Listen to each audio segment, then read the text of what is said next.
Hello and welcome to Templar Knight TV, broadcasting on YouTube and also available on the Templar Knight blog. You can also follow us on Twitter and on Facebook. And today we're going to be looking at the last Templar Grand Master, Jacques de Molay. So was Jacques de Molay really the last of the Templar Grand Masters, or was there a clandestine line of Grand Masters that continued right up to the present day? Is there anything that Jacques de Molay could have done to save the Templars? Did he miss a trick, in other words? And on TV, I've been looking at the Turin Shroud and trying to find out whether it's a fake or the real thing. So without any further ado, let's investigate the mystery that surrounds the last Templar Grand Master, Jacques de Molay.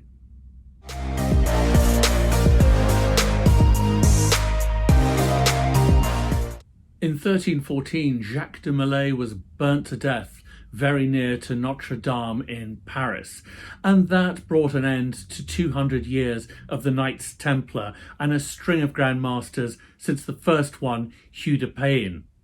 Or did it?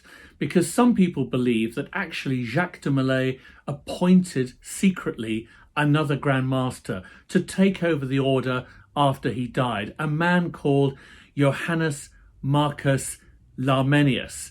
And 2 years later, Larmenius, who had been the preceptor in Cyprus and was born in the Holy Land, he appointed a new Grand Master in turn, somebody called Franciscus Theobaldus. This man came from Alexandria in Egypt. And in doing so, Larmenius issued a charter, and each Grand Master filled in their name as they were appointed on this secret charter. 22 Grand Masters in total until the charter was revealed in the 19th century. In 1804, a man called Bernard-Raymond Fabré-Palaprat came forward. This was under the rule of the Emperor Napoleon in France. He came forward and said he was the latest Grand Master in that string of Grand Masters that were listed on the Larmenius Charter, and he produced the charter to prove it. He also produced the charred bones of Jacques de Molay and the sword of the last Templar Grand Master. As you can discover on my blog, many of the Knight Templar organisations that operate today date back to Palaprat. They date back to the Larmenius Charter, and I've gone through all the various splits and differences that have occurred in that Templar movement. As for the charter itself, it's now held by the Freemasons in London. And of course, there are divisions of opinion as to its authenticity.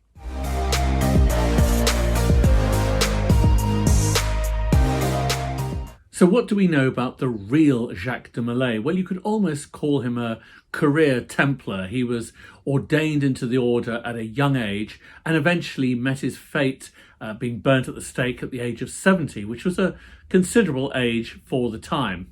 De Molay led the Templars during what was a very difficult period. They were gradually being forced out of the Holy Land. They'd lost Jerusalem. In 1291, the Mamluks besieged them at Acre, which they then lost, and then gradually they were forced towards Cyprus and off the mainland. They're always plotting to return to the Holy Land. Jacques de Molay was desperate to forge a coalition across Europe that would support a new crusade to retake the Holy Land.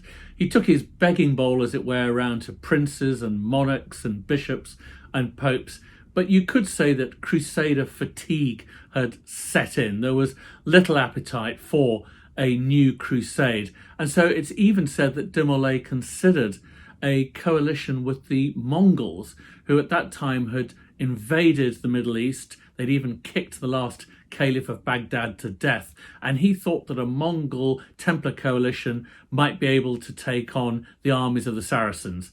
It never happened, though. The Pope at the time was Clement V, who was ruling in exile from Avignon and very much under the thumb of the King of France. Now, he urged the Templars to merge with the Knights Hospitaller. The days of the mega crusades were over. He wanted to rationalise the military orders. But de Molay and the Templars flatly refused to be merged with the Hospitallers. They continued to argue for a new crusade without realising that moves were afoot to crush them.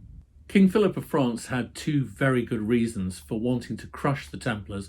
One was that he owed them, well, rather a lot of money, and the other was that he resented a large military force in his kingdom over which he didn't have direct control.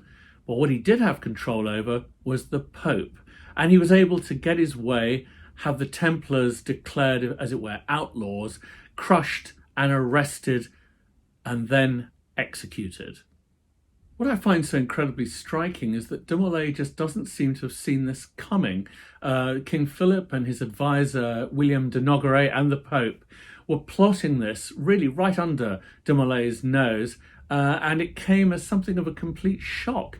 They were presumably all smiles to the Templars up until they issued those warrants for their arrest.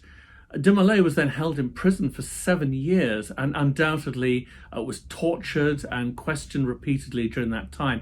He even makes a confession at one stage, though then retracts it, and of course then suffers an appalling fate in front of a public mob.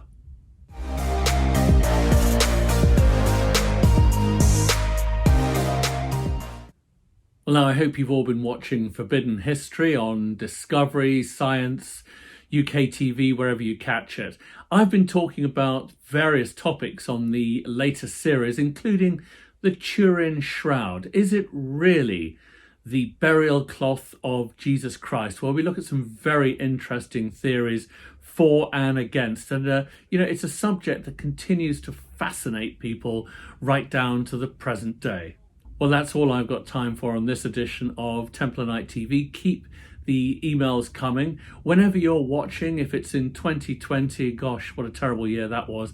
Let's hope next year is a lot better. And if it's in 2021, well, roll out the vaccine. I'm going to have my shot and let's get this pandemic over and done with. It's a modern day plague. They knew plenty about plagues when the Templars were around, and well, we've had a taste of plague in 2020, but hopefully we can shake it off in 2021. Until we meet again then, non nobis domine.